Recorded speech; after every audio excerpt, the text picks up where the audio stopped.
Alright, welcome back. This is Cult of Elections, and today's video is going to be discussing why the Georgia Senate runoffs really matter for the 2022 midterm election, specifically for the Senate. Well, that was obvious. So right here, I have a baseline Senate map, and I have some states filled in.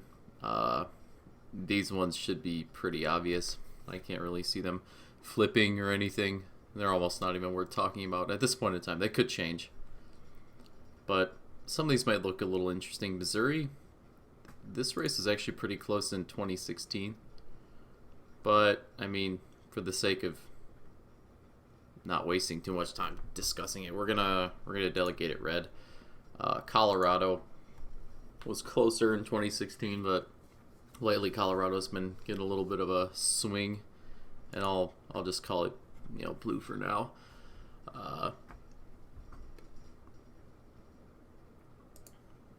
Lisa Murkowski, she won this Alaska seat by a lot in 2016, but this is going to be getting a lot of media attention in 2022, just like Ted Cruz's seat in Texas and things like that.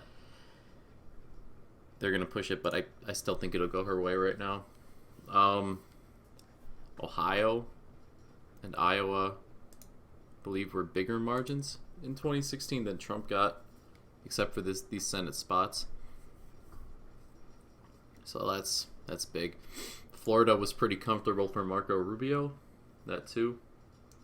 I think this North Carolina seat was more comfortable too, so we're delegating that. We could say New Hampshire swinging more in the Democrats' way lately, and we could say they hold on. Nevada's been looking like a bit of a brick wall for Republicans, but maybe they could do it. It's certainly possible. So this leaves 5 seats, which is really big because this is just a baseline map, and it's 48 to 47. So I think no matter what happens in the since one of the Georgia runoffs will actually only be in there for about 2 years, at least, until they're up for re-election again, and this is why Georgia has 2 on this map. So I think no matter what happens in that, I think it will go the Republicans' way in 2022. It's supposed to be a red wave year, and I can't really see it, going that way twice. I got a garage opening. That's very nice. If you take the difference in Trump's margin with Wisconsin in 2016 and 2020 and apply it to Ron Johnson's seat here, if he was up in, say, 2020, if the margin stayed the same, he still would have won re-election. So we can throw that in that column. Arizona and Pennsylvania they're interesting ones to say the least. Pennsylvania will probably be close, but considering it's a red wave year, this very well could go the Republican way. However, we're going to keep in the toss-up category for now. And Arizona, Mark Kelly will be an incumbent, so that will help him, but his race with Martha McSally was a lot closer than it really seemed and / should have been. But possibly if the Republicans run someone not named Martha McSally to this seat, it could go the Republican way. But right now we'll throw Wisconsin back in the toss-up category too. So out of these 3 yellow ones and 1 purple one, Democrats would need 3 to take the Senate and use, at this point in time, Vice President Kamala Harris as a tiebreaker. So this is where the problem comes in. these are winnable. However, this might not be. Or if this is, Wisconsin looks like it could go the Republican way.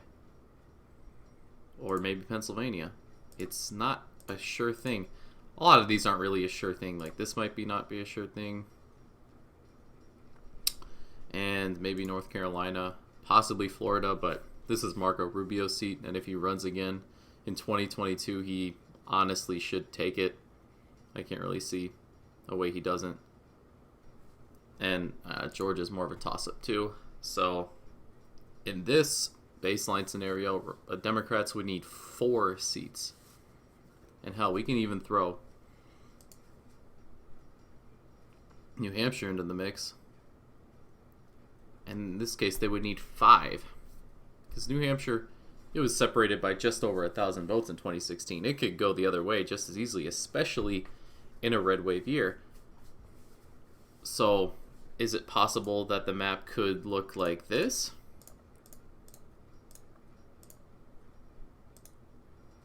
Yes. Is it likely? Probably not. However, right now, at this point in time, I do think that would be probably the best case scenario for Republicans. Maybe with Colorado added. All the other ones are extremely safe blue seats. But really, coming back to this, let's just delegate all these. Is this what I had it at? I'm probably forgetting one or two. We'll throw Markowski in there. And I guess North Carolina. We'll throw that purple in for Georgia. So this, going back to this, if Democrats can take this, they're probably likely to take New Hampshire. I'd say if I had to make a bet right now, which would be a tough bet to say, they're probably going to win Nevada, but probably as in like 51 to 49 odds. I can't make that entirely big judgment call right now, but there's that. And this is with the Georgia seat blue. Let's say I think this would be Warnock's seat. Let's just say he wins re-election. He gets the incumbent status. Then they just need one more out of these. And we'll say these are more safe. So instead of needing 2 of these 3, they just need 1 to take the majority, which in this case I would say is fairly likely out of one of these 3, probably Pennsylvania being the most likely, then Arizona, and hell, Wisconsin could even go that way too. Wisconsin, yeah, all 3 could go for Democrats in this case. And the map could look something like this. But really, you come down to Georgia again. If they go the Republican way in this scenario, both of them, guess what? 50-50 tie. And then, you know, that's close. You want a bigger majority if you're the Democrats. Because you don't know what Joe Manchin's going to do. You don't completely know what John Tester's going to do up in Montana. These are Democrats in conservative areas, and you don't fully know what these people are going to do, and they could not vote your way very well, and you may not be able to get much done. Because in this scenario, I think it could easily, just as easily, look like this if Republicans take Georgia, both of them. So, yeah, with that being said, let me know what you think. This is by no means my prediction this far out into the 2022 midterm elections with the Senate, but it's more of like a what-if scenario. This is the only one that will be decided in January of 2021, the purple one that I marked. So what happens with that seat is it could be key to determining who has control. I think at this point in time, Republicans will likely take the House unless there's some enthusiasm decrease.